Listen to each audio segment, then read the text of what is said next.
സുഹൃത്തുക്കളെ, നമ്മളിന്ന് കുറച്ച് ആനുകാലിക ചോദ്യങ്ങളാണ് പഠിക്കാൻ പോകുന്നത്. നമ്മൾ പരീക്ഷയ്ക്ക് പ്രതീക്ഷിക്കുന്ന ഒരു 15 ചോദ്യങ്ങളാണ് നമ്മൾ ഈ ഒരു ക്ലാസ്സിൽ ചർച്ച ചെയ്യുന്നത്. ഇപ്പോൾ ചെറിയ കണക്ഷൻസും കോഡുകളും ഉപയോഗിച്ചിട്ടാണ് നമ്മൾ പഠിക്കാനായിട്ട് ശ്രമിക്കുന്നത്. ഇപ്പോൾ ക്ലാസ് എല്ലാവരും മുഴുവൻ കണ്ടു നോക്കുക. ക്ലാസ് ഇഷ്ടപ്പെട്ട് കഴിഞ്ഞാൽ എല്ലാവരും ചാനലൊന്ന് സബ്സ്ക്രൈബ് ചെയ്യുക, സപ്പോർട്ട് ചെയ്യുക.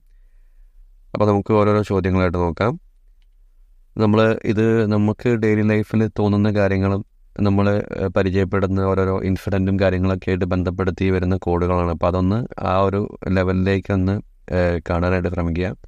അപ്പോൾ നമുക്ക് ഓരോരോ ചോദ്യങ്ങളായിട്ട് നോക്കാം. ഒന്നാമത്തെ ചോദ്യം, കാളി എന്ന കഥാസമാഹാര പുസ്തകം എഴുതിയത് ആരാണ്? കാളി എന്ന കഥാസമാഹാര പുസ്തകം എഴുതിയത് ആരാണ്? ഉത്തരം അശ്വതി ശ്രീകാന്താണ്. അശ്വതി ശ്രീകാന്ത്. അപ്പം ഞാനിത് ജസ്റ്റ് ഓർത്ത് വയ്ക്കാനായിട്ട് നമ്മൾ കാളി എന്നുള്ള പേരും അശ്വതി എന്നുള്ള പേരും നമ്മൾ ജസ്റ്റ് ഒന്ന് സിങ്ക് ചെയ്താൽ മതി. അപ്പം ഞാനിങ്ങനെ ആലോചിച്ച സമയത്ത് നമ്മൾ ആക്ടർ കാളിദാസ് ജയറാം, അദ്ദേഹത്തിൻ്റെ അമ്മയുടെ പേര് യഥാർത്ഥ പേര് അശ്വതി എന്നാണ്. പാർവതി എന്നുള്ള പേര് സിനിമയിൽ പാർവതി എന്ന് വിളിക്കുന്നു. ഒറിജിനൽ നെയിം അശ്വതി എന്നുള്ള പേരിലാണ്. അപ്പോൾ അത് എല്ലാവർക്കും അങ്ങനെ അറിയുമെന്ന് അറിയില്ല. അപ്പം നമ്മൾ ആ ഒരു ഫാക്റ്റ് ഓർമ്മ ഉള്ളതുകൊണ്ട് അങ്ങനെ വെച്ച് കണക്ട് ചെയ്തു. നമ്മൾ കാളി അശ്വതി എന്നുള്ളത് അവിടെ ആ രീതിയിലാണ് ഓർത്ത് വെച്ചത്. കാളിദാസ് ജയറാമിൻ്റെ അമ്മയുടെ പേര് അശ്വതി എന്നാണ് ഒറിജിനൽ നെയിം എന്നുള്ള രീതിയിൽ ജസ്റ്റ് ഓർത്ത് വെച്ചുകൊണ്ട് അവിടെ അങ്ങനെ കണക്ട് ചെയ്തിട്ടുണ്ട്. അപ്പം നിങ്ങൾ അങ്ങനെ ഒന്ന് ഓർത്ത് വെക്കാനായിട്ട് ശ്രമിക്കുക. രണ്ടാമത്തെ ചോദ്യം, 108ാമത് ഇന്ത്യൻ സയൻസ് കോൺഗ്രസിൻ്റെ വേദി എവിടെയാണ്? 108ാമത് ഇന്ത്യൻ സയൻസ് കോൺഗ്രസ് വേദി എവിടെയാണ്? നാഗ്പൂരാണ്. 108ാമത് ഇന്ത്യൻ സയൻസ് കോൺഗ്രസിൻ്റെ വേദി. നമ്മളിത് ജസ്റ്റ് ഓർത്ത് വയ്ക്കാനായിട്ട് നമ്മൾ ഇപ്പോൾ സയൻസുമായി ബന്ധപ്പെട്ട കാര്യങ്ങളാണെങ്കിൽ പോലും ഇന്ന് നമ്മൾ ദൈവങ്ങളെക്ക് ഒരു പ്രയോറിറ്റി കൊടുക്കുന്നുണ്ട്. ഇപ്പം നമ്മൾ ഒരു റോക്കറ്റ് വിക്ഷേപിക്കുന്ന സമയത്ത് അവിടെ ഒരു പൂജ നടത്തുന്നതായിട്ട് ചിലപ്പം കാണും. നമ്മളൊരു വാഹനം എടുക്കുകയാണ്. വാഹനം എന്ന് വെച്ചാൽ നമ്മൾ ഒരു ശാസ്ത്രത്തിൻ്റെ ഭാഗമായിട്ട് അങ്ങനെയാണ് ഒരു വാഹനം നമ്മൾ നിർമ്മിക്കുന്നത്. സയൻസാണ് അതിൻ്റെ പ്രവർത്തനങ്ങളെല്ലാം വരുന്നത്. പക്ഷേ നമ്മളൊരു വാഹനം വാങ്ങിക്കുമ്പോൾ നമ്മളൊരു പൂജ നടത്തുന്നു, അമ്പലത്തിൽ കൊണ്ടുപോകുന്നു, താക്കോല് പൂജിക്കുന്നു. അപ്പോൾ ആ രീതിയിൽ ആലോചിക്കുമ്പോൾ നമ്മൾ സയൻസ് കോൺഗ്രസ് ആണ്, പക്ഷേ നാഗങ്ങൾക്കൊരു പൂജ നടത്തിയിട്ടാണ് നമ്മൾ അത് ആരംഭിക്കുന്നതെന്ന് ഉള്ള രീതിയിൽ ആലോചിക്കുക. ഇനി 108 എന്ന് കിട്ടണമെങ്കിൽ ഈ 8 കാണുമ്പോൾ നമുക്ക് ഈ പാമ്പ് ചുറ്റിക്കിടക്കുന്ന പോലെ തോന്നുമല്ലോ. ഇപ്പോൾ ഈ ഡോക്ടേഴ്സിൻ്റെ എംബ്ലം കണ്ടിട്ടുണ്ടല്ലോ, കാറിൻ്റെ മുകളിൽ ഇങ്ങനെ പാമ്പ് ചുറ്റി കിടക്കുന്ന കണ്ട 8 പോലെ തോന്നും. അപ്പോൾ 108 എന്നുള്ളത് അവിടെ നമുക്ക് അങ്ങനെ ആലോചിക്കാം. അതുപോലെ സയൻസ് കോൺഗ്രസിൻ്റെത് നാഗ്പൂർ എന്നുള്ളത് ഈ പറഞ്ഞ പോലെ നാഗങ്ങൾക്കൊക്കെ പൂജ നടത്തിയിട്ടാണ് സയൻസ് കോൺഗ്രസ് ആരംഭിക്കുന്നത്. നമ്മൾ സയൻസുമായി ബന്ധപ്പെട്ട കാര്യങ്ങൾ നടത്തുകയാണെങ്കിൽ പോലും നമ്മൾ ദൈവങ്ങളെന്ന് പ്രസാദിപ്പിച്ചിട്ടൊക്കെയാണ് സാധാരണ ചെയ്തു വരുന്നത് കാണാറ്. അപ്പം വാഹനം എടുക്കുകയാണെങ്കിലും റോക്കറ്റ് വിക്ഷേപിക്കുകയാണെങ്കിലൊക്കെ നമ്മൾ ഒരു പൂജ നടത്തുന്നതും അതുപോലെ വഴിപാട് കഴിക്കുന്നതൊക്കെ കാണലുണ്ട്. അപ്പോൾ ആ രീതിയിൽ ആലോചിക്കുമ്പോൾ സയൻസ് കോൺഗ്രസിൻ്റെ വീതി നാഗ്പൂർ, നാഗങ്ങൾക്ക് പൂജ നടത്തിയിട്ടാണ് സയൻസ് കോൺഗ്രസ് ആരംഭിച്ചത്. 108 എന്നുള്ളത് നമുക്ക് ഈ നാഗങ്ങളെ വെച്ചിട്ട് ആലോചിക്കാം. 8 എന്ന് പറയുമ്പോൾ പാമ്പ് ചുറ്റിയ പോലെയാണെന്നുള്ള രീതിയിൽ ഓർത്ത് വെച്ചാൽ അവിടെയും കിട്ടും. ഇനി മൂന്നാമത്തെ ചോദ്യം, ആക്രമണ പ്രതിസന്ധിയെ തുടർന്ന് അടുത്തിടെ അടിയന്തരാവസ്ഥ പ്രഖ്യാപിച്ച രാജ്യം ഏതാണ്? ആക്രമണ പ്രതിസന്ധിയെ തുടർന്ന് അടുത്തിടെ അടിയന്തരാവസ്ഥ പ്രഖ്യാപിച്ച രാജ്യം ഏതാണ്? ഉത്തരം ഇക്വഡോർ. ഇക്വഡോറിലാണ് ആക്രമണ പ്രതിസന്ധിയെ തുടർന്ന് അടുത്തിടെ അടിയന്തരാവസ്ഥ പ്രഖ്യാപിച്ചത്. നമ്മളിത് ഓർത്ത് വയ്ക്കാനായിട്ട് നമ്മൾ ആക്രമണങ്ങളെ പ്രതിരോധിക്കാനാണ് നമ്മൾ ഡോറ് വയ്ക്കുന്നത്. വീടുകൾക്കും ബാങ്കുകൾക്കും ഒക്കെ നമ്മൾ ഒരാക്രമണം പ്രതിരോധിക്കാൻ വേണ്ടിയിട്ടാണല്ലോ, ആക്രമണം തടയാൻ വേണ്ടിയിട്ടാണ് നമ്മൾ ഡോറ് വെക്കുന്നത് എന്നുള്ള രീതിയിൽ ആലോചിക്കുകയാണെങ്കിൽ ഇക്വഡോർ എന്നുള്ളത് നമുക്ക് ഈ സൈഡ് കണക്ട് ചെയ്യാൻ പറ്റും. ആക്രമണ പ്രതിസന്ധിയെ തുടർന്ന് അടുത്തിടെ അടിയന്തരാവസ്ഥ പ്രഖ്യാപിച്ച രാജ്യം ഇക്വഡോർ എന്നുള്ളത് ഈ പറഞ്ഞ പോലെ നമുക്ക് ഓർത്ത് വയ്ക്കാൻ പറ്റും. അടുത്തത് 4ാമത്തെ ചോദ്യം, അടുത്തിടെ 5K വനിതാ റോഡ് റേസിൽ ലോക റെക്കോർഡ് നേടിയത് ആരാണ്? അടുത്തിടെ 5K വനിതാ റോഡ് റേസിൽ ലോക റെക്കോർഡ് നേടിയത് ആരാണ്? ഉത്തരം ബിയോട്രിസ് ചെബറ്റാണ്. ബിയോട്രിസ് ചെബറ്റ്. അപ്പം നമ്മൾ ഇത് ജസ്റ്റ് ഫുൾ നെയിം ഇല്ലെങ്കിലും അവസാനത്തെ ചെബറ്റ് എന്നുള്ള സംഭവം ജസ്റ്റ് ഓർത്ത് വെക്കുകയാണെങ്കിൽ നമുക്ക് ഓപ്ഷന് ഫുൾ നെയിം കാണുമ്പോൾ കിട്ടും. അതായത് നമ്മളിപ്പോൾ ഒരു റേസ് നടത്തുമ്പോൾ സമയത്ത് നമ്മൾ ബെറ്റ് വയ്ക്കും, ആ വണ്ടി ജയിക്കും, ഈ വണ്ടി ജയിക്കും എന്നുള്ള രീതിയിൽ നമുക്ക് ബെറ്റ് എന്നുള്ള ഒരു കീവേഡ് ആലോചിക്കുകയാണെങ്കിൽ ആ റേസിൽ ബെറ്റ് വെച്ചു, ആ കാർ ജയിക്കുകയാണെങ്കിൽ ഞാൻ 10,000 തരാം, 1,00,000 തരാം എന്നൊക്കെ പറഞ്ഞ് നമ്മൾ ബെറ്റ് വെക്കുമല്ലോ. അതുപോലെ അടുത്തിടെ 5K വനിതാ റോഡ് റേസിൽ ലോക റെക്കോർഡ് നേടിയത് ബിയോട്രിസ് ചെബറ്റ എന്നുള്ളത് നമുക്ക് ഈസിയായിട്ട് ഈ പറഞ്ഞ പോലെ ഓർത്ത് വെക്കാം. അടുത്തത് അഞ്ചാമത്തെ ചോദ്യം, ലോകത്തിൽ ആദ്യമായി മെലാനിസ്റ്റിക് ടൈഗർ സഫാരി നിലവിൽ വരുന്ന സംസ്ഥാനം എവിടെയാണ്?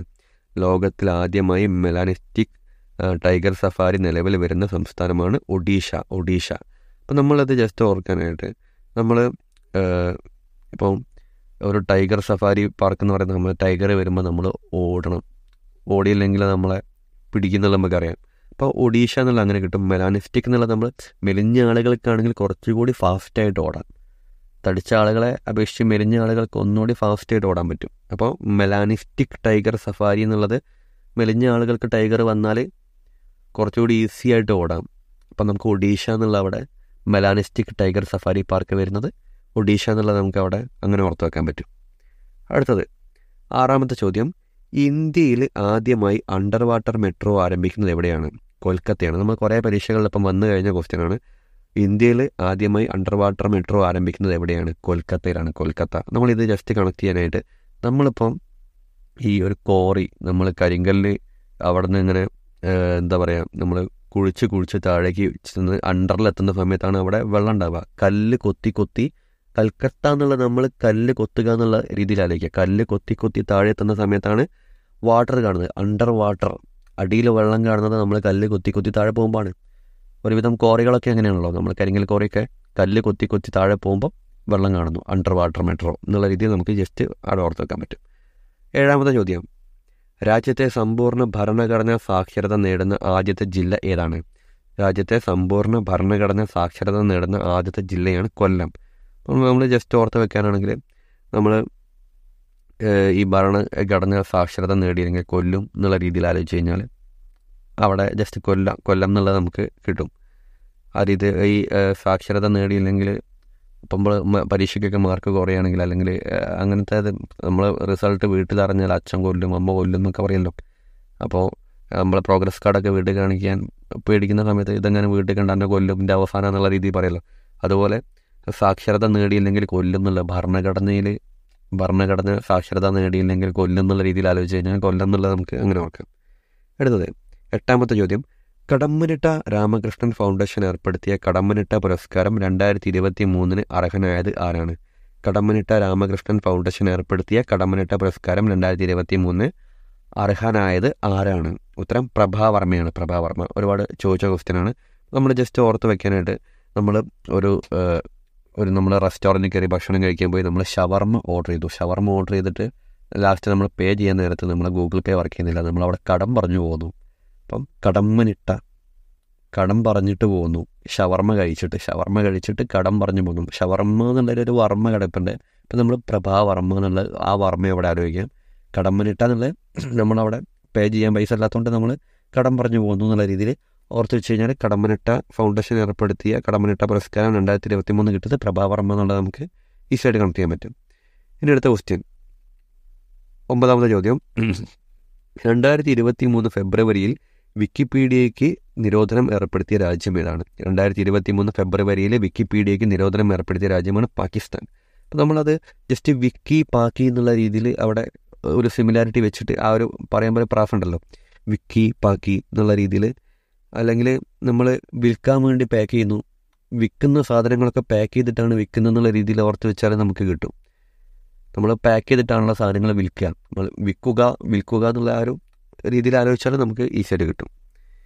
ഇനി 10ാമത്തെ ചോദ്യം, തുർക്കിയിലെ ഭൂകമ്പ ബാധിത മേഖലകളിൽ ഇന്ത്യൻ സേന നടത്തുന്ന രക്ഷാപ്രവർത്തനം അറിയപ്പെടുന്നത് ഏത് പേരിലാണ്? തുർക്കിയിലെ ഭൂകമ്പ ബാധിത മേഖലകളിൽ ഇന്ത്യൻ സേന നടത്തുന്ന രക്ഷാപ്രവർത്തനം അറിയപ്പെടുന്നത് ഏത് പേരിലാണ്? ഉത്തരം ഓപ്പറേഷൻ ദോസ്ത് ആണ്. ഓപ്പറേഷൻ ദോസ്ത്. അപ്പോൾ നമ്മളിത് ജസ്റ്റ് ഓർക്കാനായിട്ട് നമ്മൾ തുർക്കി എന്നുള്ളത് നമ്മൾ തർക്കം എന്നുള്ള രീതിയിൽ ആലോചിക്കുക. തർക്കം. നമ്മൾ ദോസ്ത് എന്ന് പറഞ്ഞാൽ ചങ്ങാതിമാരൊക്കെയാണ്. ചങ്ങാതിമാരെ നമ്മൾ എപ്പോഴും ഇടയ്ക്കിടയ്ക്ക് തർക്കം ഉണ്ടാവും.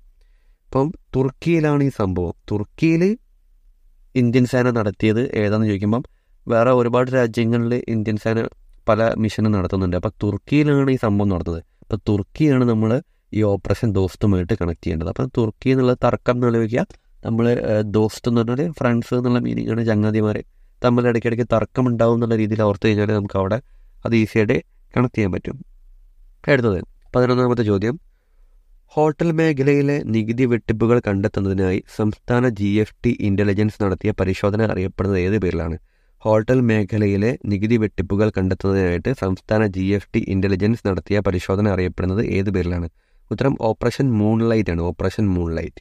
നമ്മളിത് ഓർക്കാനായിട്ട് നമ്മൾ ഹോട്ടലുകളൊക്കെ നമ്മൾ പകല് ഫുള്ള് പ്രവർത്തിച്ച് അവസാനം രാത്രിയാവുന്ന സമയത്താണ് ഇവർ എല്ലാം കച്ചവടമൊക്കെ കഴിഞ്ഞ് പൈസയൊക്കെ എണ്ണി വെക്കുന്നൊരു സമയം.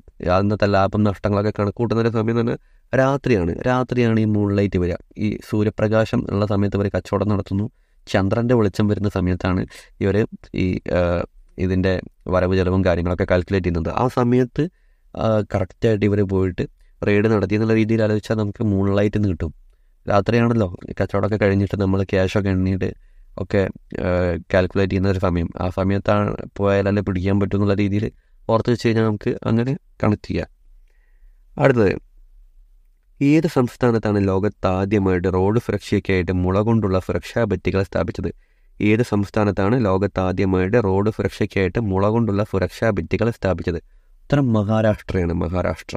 നമ്മൾ അതൊന്ന് ഓർത്ത് വെക്കാനായിട്ട് നമ്മൾ ഈ സിനിമകളിലൊക്കെ ഈ ലാത്തി ചാർജ് കാണാം. അപ്പോൾ ഈ രാഷ്ട്രീയമായിട്ടുള്ള ഈ സമരങ്ങളും കാര്യങ്ങളൊക്കെ നടക്കുന്ന സമയത്ത് അവിടെ പോലീസുകാർ ലാത്തി ചാർജ് നടത്തുന്നു. അത് മുള കൊണ്ടാണ് അധികം ലാത്തി ഉണ്ടാക്കൽ. അപ്പോൾ ഈ ഒരു മഹാരാഷ്ട്ര എന്നുള്ളത് നമുക്ക് അവിടെ രാഷ്ട്രീയ മേഖലയിൽ എന്നുള്ള രീതിയിൽ അങ്ങനെ ഓർക്കുകയാണെങ്കിൽ ലാത്തി ചാർജ് നടക്കുന്നു. എന്തെങ്കിലും സമരം കാര്യങ്ങളൊക്കെ വരുന്ന സമയത്ത് ലാത്തി ചാർജ് സംഭവിക്കുന്നു. അപ്പോൾ ആ ലാത്തി നമ്മൾ മുള കൊണ്ടാണ് ഉണ്ടാക്കുന്നത്. അപ്പം മഹാരാഷ്ട്ര അവിടെയാണ് മുള കൊണ്ടുള്ള സുരക്ഷാ ഭിത്തി ഉണ്ടാക്കിയെന്നുള്ളത്. ആ മുളയും രാഷ്ട്ര വെച്ചിട്ട് മഹാരാഷ്ട്രയും കണക്ട് ചെയ്ത് കഴിഞ്ഞാൽ നമുക്ക് അവിടെ ഓർത്തെക്കാൻ പറ്റും. 13ാമത്തെ ചോദ്യം, ഉപ്പുപാടത്തെ ചന്ദ്രോദയം എന്ന പുസ്തകത്തിൻ്റെ രചയിതാവ് ആരാണ്? ഉപ്പുപാടത്തെ ചന്ദ്രോദയം എന്ന പുസ്തകത്തിൻ്റെ രചയിതാവ് ആരാണ്? KT ജലീലാണ്. KT ജലീൽ. നമ്മൾ ഈ ഉപ്പുപാടം എന്ന് പറയുന്ന സമയത്ത് അവിടെ ജലം കെട്ടിക്കിടക്കുകയാണല്ലോ. KT എന്നുള്ളത് നമ്മൾ കെട്ടിക്കിടക്കുക, ജലം എന്നുള്ളതായിരിക്കും. നമ്മളൊരു സ്ഥലത്ത് വെള്ളം കെട്ടി നിർത്തിയിട്ടാണ് അത് ഉപ്പാക്കി മാറ്റുന്നത് എന്നുള്ള രീതിയിൽ ആലോചിച്ച് കഴിഞ്ഞാൽ ഉപ്പുപാടത്തെ ചന്ദ്രോദയം എന്ന പുസ്തകം KT ജലീൽ എന്നുള്ളത് ആലോചിക്കാം. KT എന്നുള്ളത് കെട്ടിക്കിടക്കുക, ജലീൽ എന്നുള്ളത് ജലം എന്നുള്ള അവിടെ ആലോചിക്കുക. എന്നിട്ട് ഉപ്പുപാടത്താണുള്ള വെള്ളം കെട്ടി നിർത്തുക. അങ്ങനെ ആലോചിച്ച് കഴിഞ്ഞാൽ നമുക്ക് അവിടെ ഓർത്ത് വെക്കാൻ പറ്റും. 14ാമത്തെ ചോദ്യം, 2023 ഓഗസ്റ്റിൽ സംസ്ഥാനത്തെ ആദ്യത്തെ സമ്പൂർണ്ണ ഇൻഷുറൻസ് പഞ്ചായത്തായി മാറിയത് ഏത് പഞ്ചായത്താണ്? 2023 ഓഗസ്റ്റിൽ സംസ്ഥാനത്തെ ആദ്യത്തെ സമ്പൂർണ്ണ ഇൻഷുറൻസ് പഞ്ചായത്തായി മാറിയത് ഏത് പഞ്ചായത്താണ്? ഉത്തരം ചക്കിട്ടപ്പാറയാണ്. ചക്കിട്ടപ്പാറ. അപ്പോൾ നമ്മൾ അവിടെ ആലോചിക്കേണ്ടത്, നമ്മൾ ഈ ചക്ക എപ്പോഴും ഇടുന്നൊരു സ്ഥലമാണ്. എപ്പോഴും അവിടെ ചക്ക ഒരുപാടുണ്ട്. ചക്ക എപ്പോഴും ഇങ്ങനെ പറിച്ചുകൊണ്ടിരിക്കും. അപ്പോൾ അവിടെ നമ്മൾ ഇൻഷുറൻസ് എടുത്തില്ലെങ്കിൽ ചക്ക തലയിൽ വീണ് കഴിഞ്ഞാലും ചക്ക പറിക്കാൻ കയറുന്ന സമയത്ത് വീണ് ആക്സിഡൻ്റ് ആയാലും നമുക്ക് ഇൻഷുറൻസ് ഉള്ളത് നല്ലൊരു സേഫായിട്ടുള്ളൊരു കാര്യമാണ്. അപ്പോൾ അങ്ങനെ ആയതുകൊണ്ട് ആ ഗ്രാമം കംപ്ലീറ്റ് ആയിട്ട് ഇൻഷുറൻസ് എടുത്തു എന്നുള്ള രീതിയിൽ ആലോചിച്ചാൽ മതി. അപ്പോൾ എപ്പോഴും ചക്ക ഇട്ടുകൊണ്ടിരിക്കുന്ന ഒരു സ്ഥലമാണ്. എപ്പോഴും ചക്ക പറിക്കാനും ഒക്കെ ആയിട്ട് ആളുകൾ എപ്പോഴും മരത്തിൽ കയറുന്നുണ്ട്. അവിടെ ചക്ക താഴേക്ക് വീഴുന്നുണ്ട്. വീഴുന്ന സമയത്ത് ആരെങ്കിലും ദേഹത്ത് തലയിലൊക്കെ വീണ് കഴിഞ്ഞാൽ നമുക്ക് എന്തായാലും ട്രീറ്റ്മെൻറ്റ് എടുക്കേണ്ടി വരും. അപ്പോൾ എന്തായാലും ഇൻഷുറൻസ് ആവശ്യമായിട്ട് വരും എന്നുള്ള രീതിയിൽ ആലോചിച്ച് കഴിഞ്ഞാൽ 2023 ഓഗസ്റ്റിൽ സംസ്ഥാനത്തെ ആദ്യത്തെ സമ്പൂർണ്ണ ഇൻഷുറൻസ് പഞ്ചായത്തായി മാറിയത് ചക്കിട്ടപ്പാറ എന്നുള്ളത് ഈസിയായിട്ട് ഓർത്തെക്കാൻ പറ്റും. ഇനി അടുത്തത് 15ാമത്തെ ചോദ്യം, അവസാനത്തെ ചോദ്യമാണ്. ലോകത്ത് ആദ്യത്തെ AI നിയന്ത്രണ നിയമം പുറത്തിറങ്ങുന്നത് എവിടെയാണ്? ലോകത്ത് ആദ്യത്തെ AI നിയന്ത്രണ നിയമം പുറത്തിറങ്ങുന്നത് എവിടെയാണ്? യൂറോപ്പിലാണ്. യൂറോപ്പ്. അപ്പം നമ്മൾ ആലോചിക്കുന്നത് ഈ AI സംവിധാനം വെച്ച് വരുന്ന കേസുകൾ, നമ്മളിവിടെ AI ക്യാമറകളുണ്ട്. നമ്മൾക്ക് ഒന്നും ചെയ്യാൻ പറ്റില്ല. അത് ക്യാമറ അടിച്ചു കഴിഞ്ഞാൽ നമുക്ക് ഫൈനാണ്. നമ്മളിപ്പം പോലീസുകാരൊക്കെ ആകുമ്പോൾ നമ്മൾ കൈ കാണിച്ച് പിടിച്ച് എന്തെങ്കിലും അഡ്ജസ്റ്റ് ചെയ്യുമോ എന്നൊക്കെ ചോദിച്ചാൽ നമ്മൾ റിക്വസ്റ്റൊക്കെ ചെയ്യും. പക്ഷേ AI നിയന്ത്രണം എന്ന് പറയുന്ന സമയത്ത് ക്യാമറ അടിച്ചു കഴിഞ്ഞാൽ നമുക്കൊന്നും ചെയ്യാല്ല, ഫൈൻ അടക്കുക, അല്ലാണ്ട് വേറെ ചെയ്യാല്ല. അപ്പോൾ ആ രീതിയിൽ ആലോചിക്കുമ്പോൾ AI നിയന്ത്രണ നിയമം യൂറോപ്പ് എന്നുള്ള രീതിയിൽ ആലോചിക്കുമ്പോൾ അവിടെ AI വഴി നിയന്ത്രിക്കുകയാണെങ്കിൽ റോപ്പ് ഉറപ്പാണ്, തൂക്കുകയർ ഉറപ്പാന്നുള്ള രീതിയിൽ എന്തായാലും അവിടെ നമുക്ക് വേറെ രക്ഷയല്ല, കയറെടുക്കേണ്ടി വരും എന്നുള്ള രീതിയിൽ ആലോചിച്ച് കഴിഞ്ഞാൽ യൂറോപ്പ് എന്നുള്ളത് നമുക്ക് അവിടെ ഈസിയായിട്ട് കണക്ട് ചെയ്യാൻ പറ്റും. അപ്പോൾ നമ്മളിങ്ങനെ ഒരു 15 ചോദ്യം നമുക്ക് അത്യാവശ്യം ഇമ്പോർട്ടൻ്റ് ആയിട്ട് വരും തോന്നിയിട്ടുള്ള ഒരു 15 ചോദ്യങ്ങളാണ് നമ്മളിപ്പോൾ അവിടെ ഈ ഒരു ക്ലാസ്സിൽ ചർച്ച ചെയ്തിട്ടുള്ളത്. അപ്പോൾ ഈ കണക്ഷൻസും കാര്യങ്ങളൊക്കെ നമുക്ക് നമ്മുടെ ഡെയിലി ലൈഫിൽ വന്നു പോകുന്ന കാര്യങ്ങളൊക്കെ ആയിട്ട് റിലേറ്റ് ചെയ്തിട്ടാണ് നമുക്ക് ചെയ്തിട്ടുള്ളത്. അപ്പം എത്രത്തോളം നിങ്ങൾക്ക് കണക്റ്റ് ആവുമെന്ന് അറിയില്ല. അപ്പം കണ്ടു നോക്കുക. ഇഷ്ടപ്പെട്ടിട്ടുണ്ടെങ്കിൽ ഒന്ന് സബ്സ്ക്രൈബ് ചെയ്യുക, സപ്പോർട്ട് ചെയ്യുക. Okay, thank you.